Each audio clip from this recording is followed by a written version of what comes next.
This is a video of my workout for today. I'm not following any specific programs. These are just some of the exercises that work for me.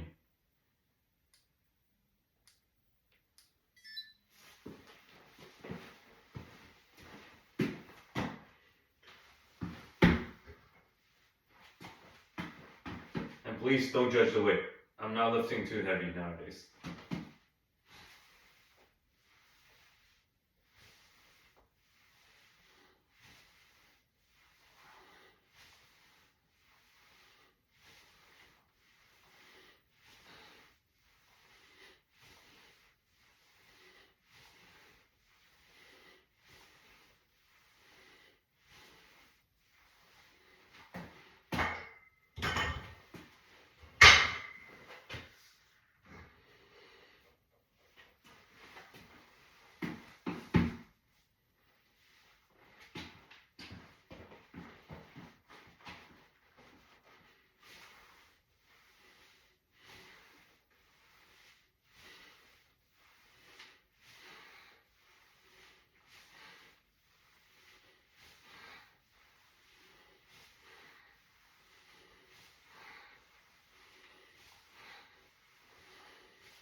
First of all, I don't lift weights that regularly.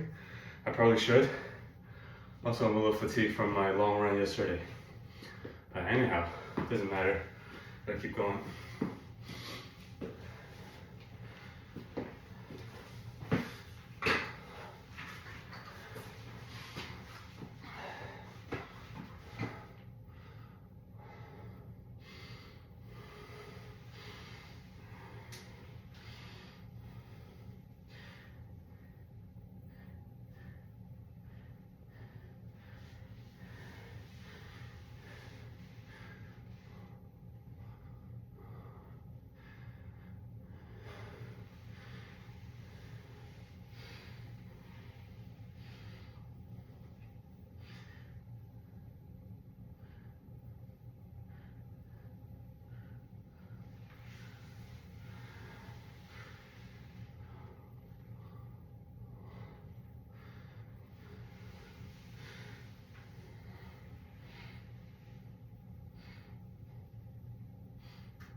With strength training, or just training in general, a lot of times we just need more time under tension. So that's why I'm doing these exercises really slowly, focusing on the quality of the movement and control. And of course, there are situations where we need to do exercise fast. That's where you develop a little more power and speed.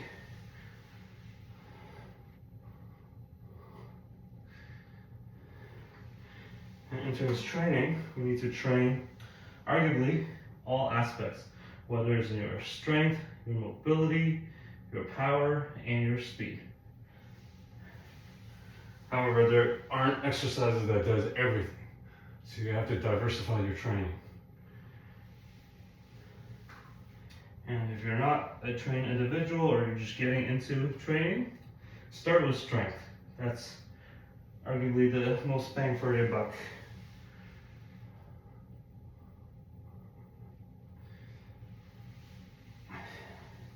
And of course, mobility as well. I'm a little bit more biased toward mobility training just because of the courses I've taken. And mobility training is actually strength training, just at your end range, at your full range.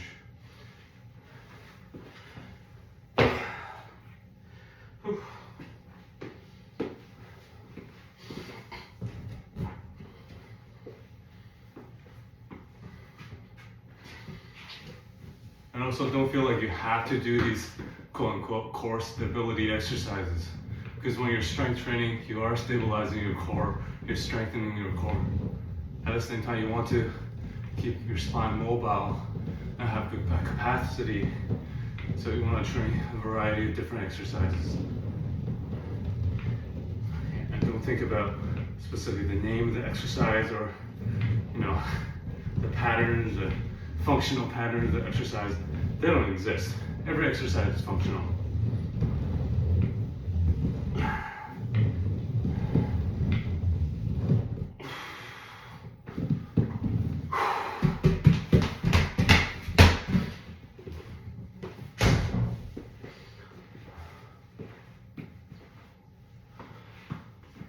And of course, there are exercises that's been validated and researched on its role in terms of managing, potentially preventing, or mitigating the risk of further injury.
So with that last set of squat, I was trying to focus on the eccentric portion of the exercise by slowly lowering myself, and then also focusing on the sort of the concentric or explosive aspect of it. So I was trying to, I don't know if you can tell, but I was trying to push off as quick as I can once I get to the bottom. And you can see, even though I'm pretty trained into the running and tennis, however, I still have blind spots. And my blind spot is that I don't do enough strength training. So now I'm trying to emphasize that a little bit more moving forward. And I think that will help with my running, the half marathon that's coming up in 4 weeks, and also with my full marathon that's in October, and for sure with my tennis and my bouldering activities.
Also, in terms of strength training, a lot of times we focus on bicep, tricep, core, legs, back, or a push or a pull day, core day, whatever that is. Those are good starting points for training. However, they have blind spots too. So in terms of training, we want to have some sort of program. However, we don't want to be too restrictive or just have those specific structures. We just do exercises that fits our goals, or at least helps us to get toward our goals. Yeah, maybe I'll come back and elaborate on that point.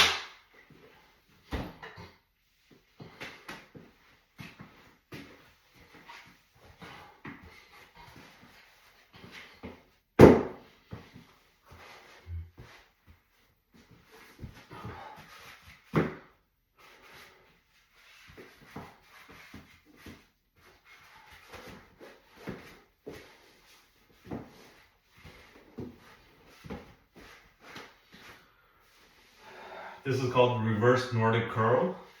It's one of the more challenging exercises for the quads or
This is Nordic curl or Nordic hamstring curl. Great exercise to work on your hamstring. This is gonna be tough and I'm gonna be sore tomorrow.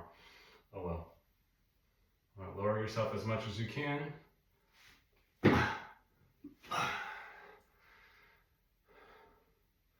So again, this portion is more of a eccentric exercise.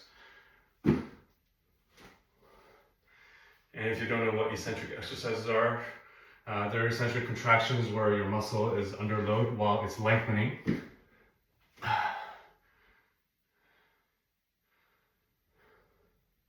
So kind of like when you're doing a bicep curl, you're curling and away from your body, you're lowering that weight slowly. So based on research, it's thought that eccentric exercises creates more strain on your muscles and your tissues. So they're a little bit more challenging.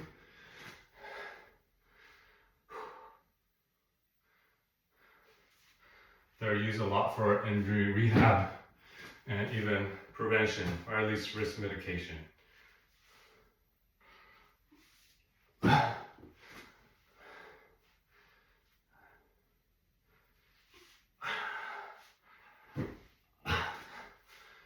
As you can see, as I'm fatiguing, I'm dropping myself a lot earlier compared to the first couple reps.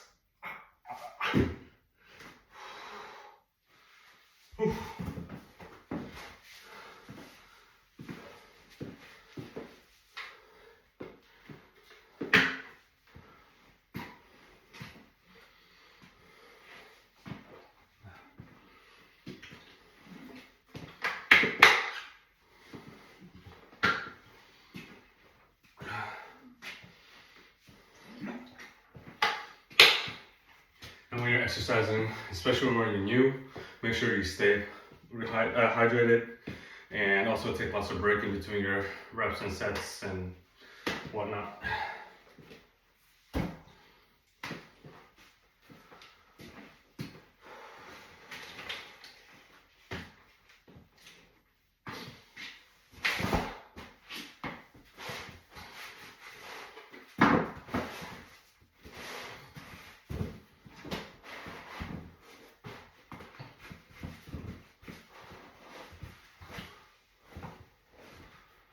Now this is just a variation or a modification to the reverse Nordic curl. I'm using a band for it and a bit of an assist.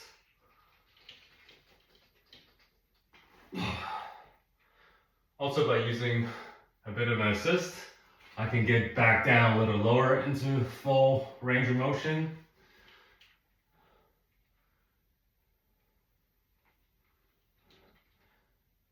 And with traditional weight training, a lot of time people do not train through full range of motion. So you could be really strong at your mid-range, however at the end ranges, you don't have enough control or strength. And that's where we tend to get injured, because we just don't have the capacity at those positions.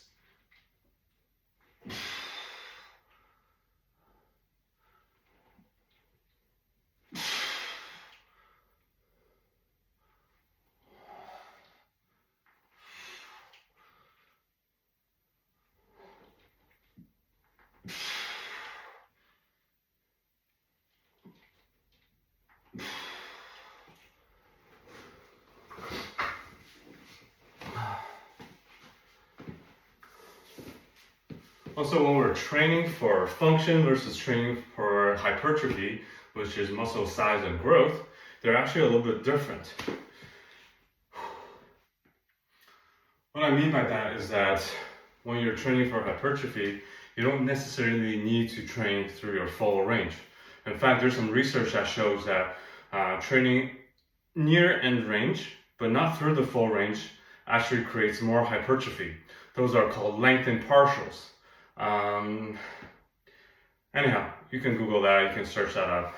There's some literature on that, and there's going to be more and more of that research out. So.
And a lot of times with strength conditioning principles, you want to, well, some of the fundamentals include progressive overload. So if you want additional adaptation to get stronger, to get hypertrophy, you want to overload your bodies gradually. So if the exercise is at the same weight, you're doing that over and over and over again, you're not going to get the same gains because your body gets so used to it and it becomes so efficient at doing that exercise.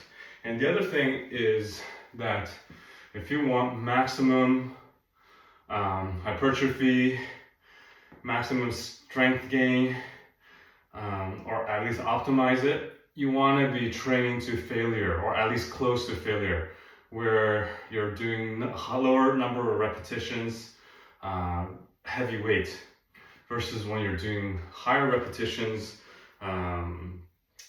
lower weight. That usually has different adaptations, and those could be neuromuscular endurance a little bit more, or even a little bit of cardio.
And right now I'm definitely not training to failure because of a few different considerations.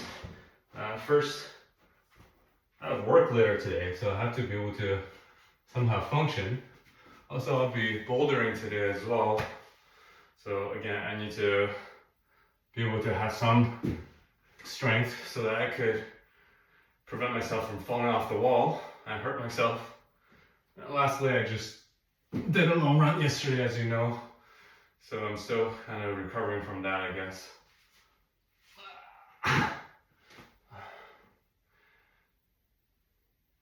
Well, lastly, I'm just trying to get back into strength training a little bit more as well, so don't want to kill myself here.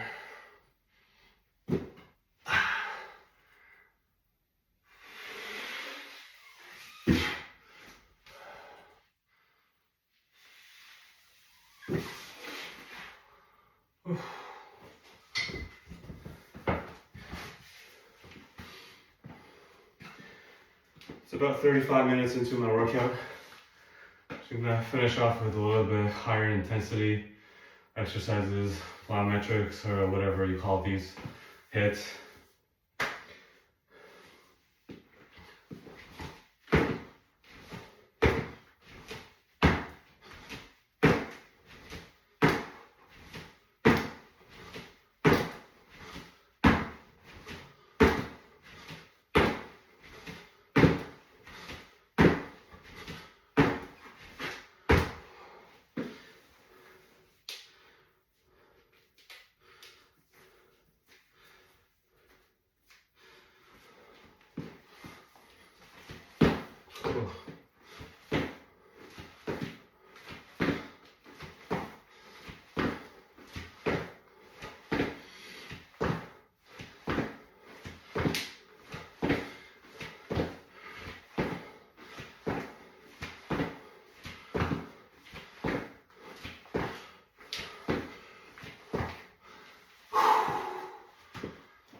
That was a good burn.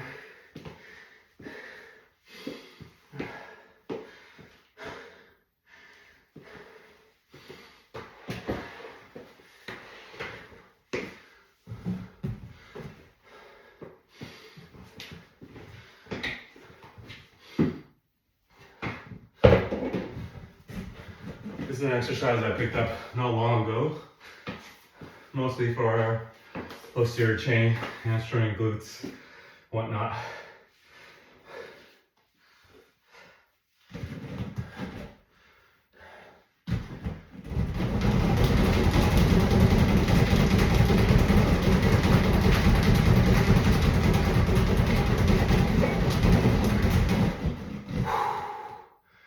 Oh, yeah, super high intensity. Again, not just your posterior chain, of course. You're working everything, your quads, your legs, calves, your core for sure. Let's go for a couple rounds.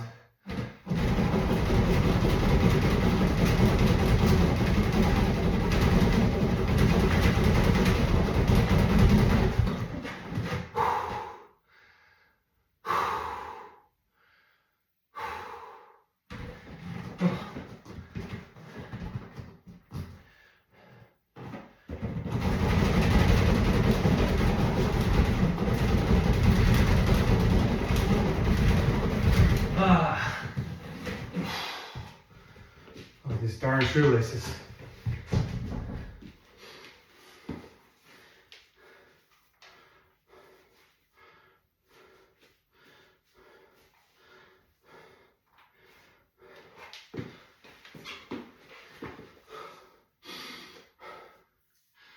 Again, the point of this video is not to show off, because clearly I don't lift that much weight.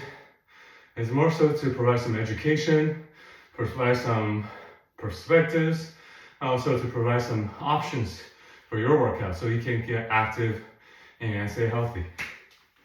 Okay, a couple more tennis specific footwork drills. Football, basketball, a lot of other sports they do this too.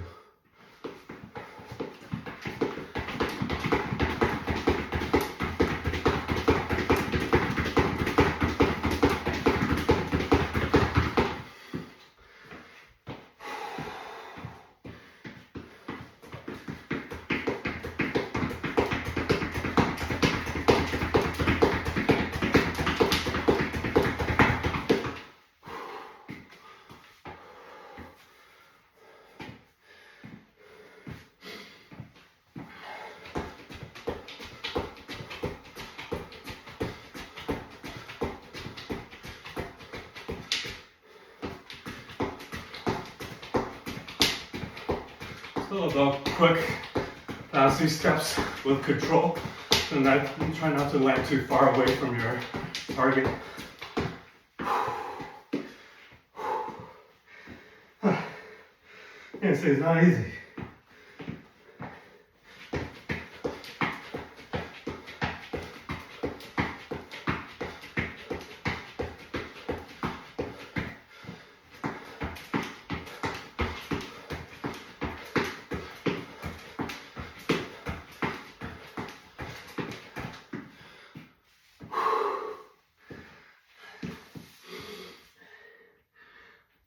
That's about 40 minutes. I'm just gonna finish off with a round of cars for a full body. So if you want to follow along, feel free to. We'll start with some neck cars. I want to tension your body and isolate just the neck.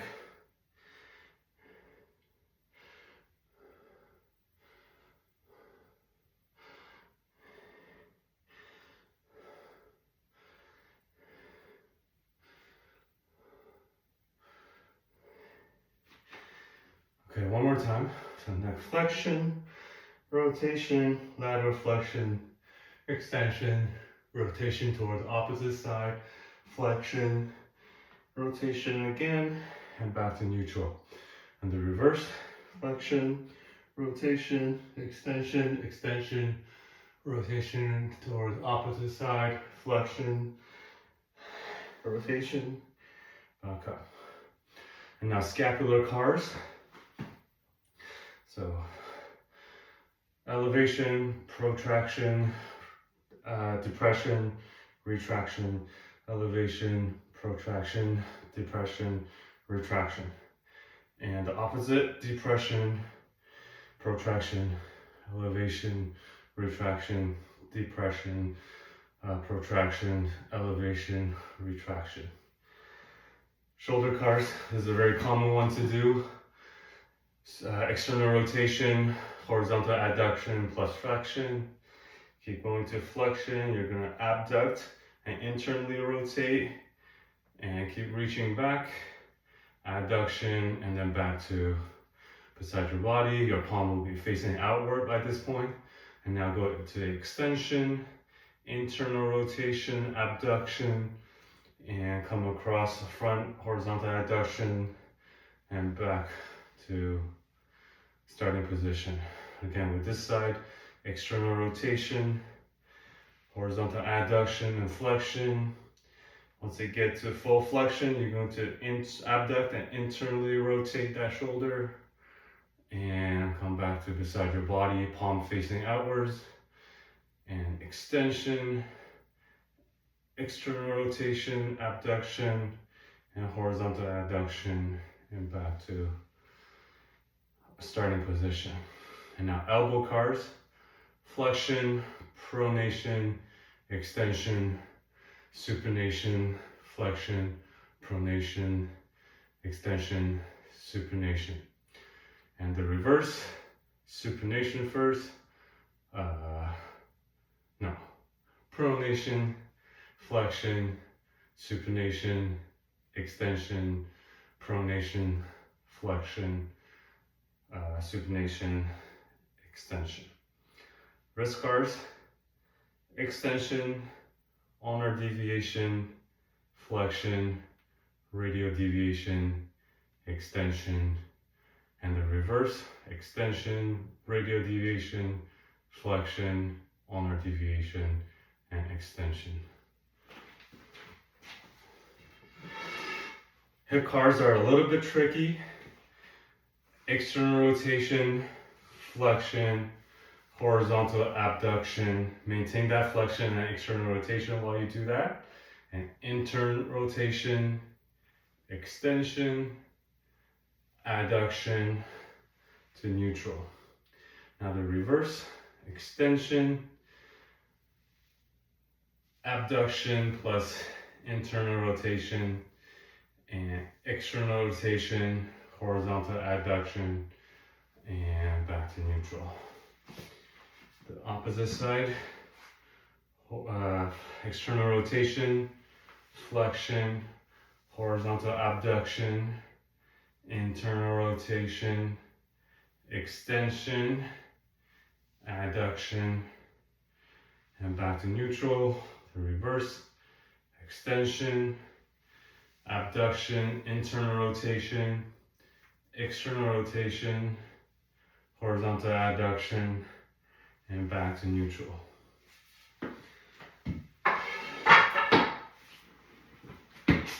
Now coming down to knee cars, flexion, tibial external rotation, and extension, tibial internal rotation, flexion, external rotation, extension, internal rotation, flexion. And now the reverse, so internal rotation, extension, external rotation, flexion, internal, extend, external, flex.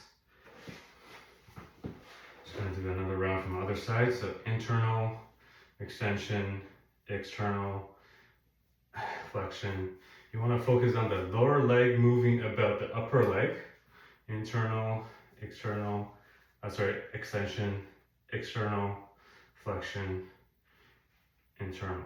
And now reverse, external, extend, internal, flex, external, extend, internal, and flex. And now ankle cars, plantar flexion, inversion, dorsiflexion, eversion, plantar flexion, inversion, dorsiflexion, and reverse, inversion, plantar flexion, eversion, dorsi, invert, plantar, evert, and dorsi. Same thing again on the other side.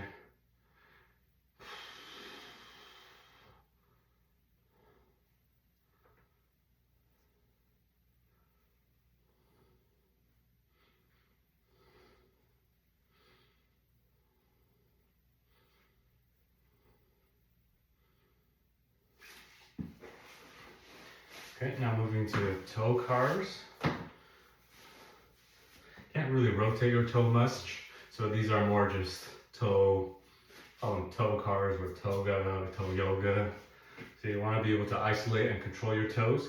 So big toe up first, hold that for a few seconds, drop that down, and your lateral four toes up, hold that for a few seconds, drop that down, and you reverse and repeat this pattern.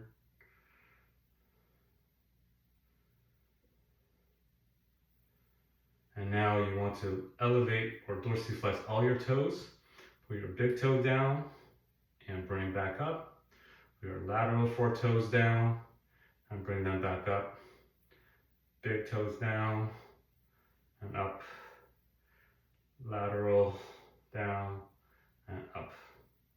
And now you want to elevate all your toes and try to play the piano by dropping the lateral toes and slowly move all the way down toward big toe. So this requires a little bit of control. My control is not the greatest, but it can still improve. Yeah.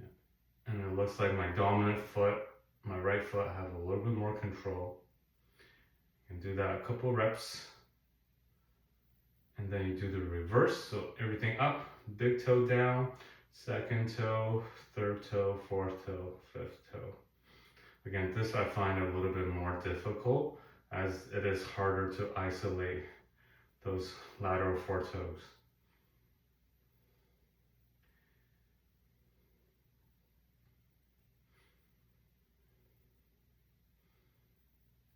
Okay. Anyhow, this was supposed to be just a video of my workout. However, it somehow turned into a tutorial. I guess it's more a tutorial, a block, but still this is my full workout. It took me about 49 minutes now. So hope you enjoyed it. There's lots of little nuances with strength training and exercise in general. If you have questions, please feel free to drop me a DM on Instagram, or you can find me on Facebook as well. But I respond pretty much to all DMs on Instagram. Anyhow, peace. Have a great day.